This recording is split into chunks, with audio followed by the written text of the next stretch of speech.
Assalamualaikum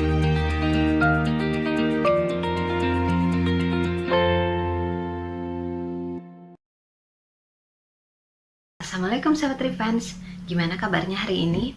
Meskipun masih di tengah pandemi, tapi saya harap semoga sahabat Revans semua dalam keadaan sehat dan bahagia. Terima kasih atas pertanyaan-pertanyaan yang sudah masuk ke redaksi. Hari ini saya ingin membahas tentang zona nyaman. Sebenarnya apa sih zona nyaman? Simpelnya, zona nyaman adalah berbagai situasi atau kegiatan yang sudah biasa kita lakukan dan kita anggap tidak ada faktor resikonya. Entah itu resiko rasa nggak enak, resiko gagal, malu, bingung, dan berbagai resiko lain yang tidak ingin kita alami.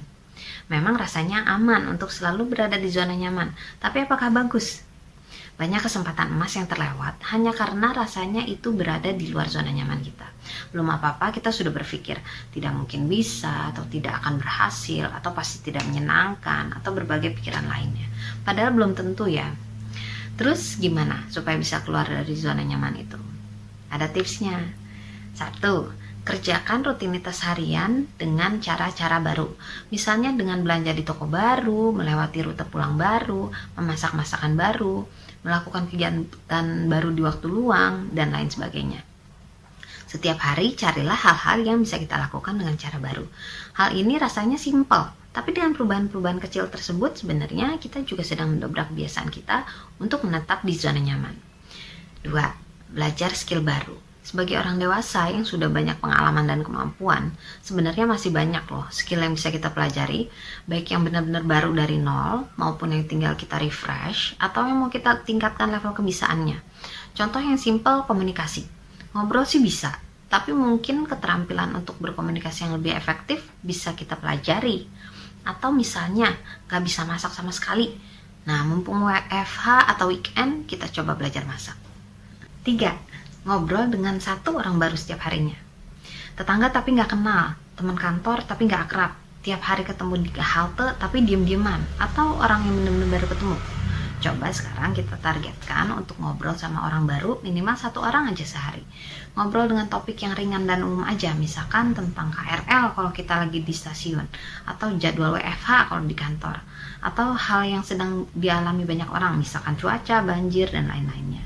Ngobrol ringan seperti ini, selain membuat kita akrab dengan lebih banyak orang, juga melatih diri kita untuk lebih fleksibel menghadapi lingkungan dan situasi baru loh. 4. Tingkatkan kegiatan olahraga. Olahraga rutin dapat membuat kita lebih bertenaga, bugar, dan juga menurunkan hormon stres loh. Mulailah berolahraga rutin, misalnya dari yang ringan sekali seperti berjalan kaki 15 menit sehari, setiap 3 hari sekali aja misalkan. Atau yang sudah biasa olahraga bisa meningkatkan skillnya seperti gerakan yoga baru, target jarak tempuh baru, atau bahkan ikut kompetisi. 5. Tantang rasa malu, aneh, atau rasa takut kita. Pikirkan hal-hal apa yang sebenarnya biasa aja atau malah bagus, namun membuat kita merasa takut, malu, atau aneh saat melakukannya. Misalnya, aku takut gelap, atau aku merasa malu dan aneh kalau harus bersikap serius kayak jaim gitu. Atau aku merasa aneh kalau harus bersikap caring, atau concern, atau romantis sama orang tua terutama. Misalkan, tantang diri kita untuk melakukan hal itu secara konsisten. Lama-kelamaan kita akan menemukan bahwa ternyata yang tadinya serem, aneh, konyol, memalukan itu ternyata biasa aja atau malah lebih nyaman. Coba ya. 6. Tantang diri kita untuk mengambil peluang. Selama ini mungkin ada beberapa peluang yang kita lewatkan. Coba buat kalimat kalau dan maka tentang peluang yang ingin kita raih. Lalu saat peluang itu benar-benar datang, dorong diri kita untuk maju mengambil langkah tersebut.